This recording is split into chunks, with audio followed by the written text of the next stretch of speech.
ବାପା କିରେ କଣ ହେଲା? ମୁଁ କଣ କହୁଥିଲି କି ଟଙ୍କା 500 ଖଣ୍ଡେ ଦେଲ। ହଉ ହଉ ହଉ ଦଉଛି।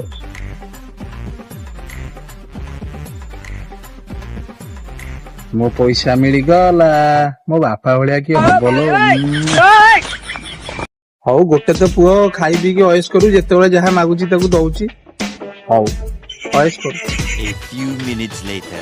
ସାଙ୍ଗ ଗୋଟେ ଗ୍ଲାସ ମିଳିଲା, ତରବର ହେଇକି ପଳେଇ ଆସିଲି। ବୁଢା ଦେଖିଦବ ତ ଜାଣିଦବ। ସାଙ୍ଗ ଜଲ୍ଦି କହନା, ସେପଟେ ବୁଢା ଆଇଲାଣି ପାନ ବନ୍ଧୁର ଜଲ୍ଦି ଜଲ୍ଦି ଜଲ୍ଦି।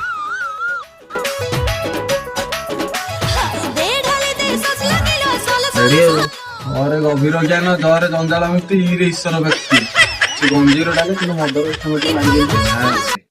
ଘରେ ରାମ ରାମ ରାମ ରାମ ଘରେ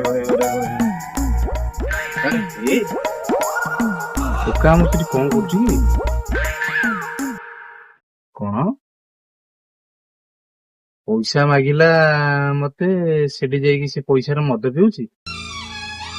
ଏଇ ଆମମାନଙ୍କର ଭୁଲ ଆଉ। ପିଲାମାନଙ୍କୁ ପଇସା ଦଉଛେ କିନ୍ତୁ ପଇସାର ହିସାବ ରଖୁନି।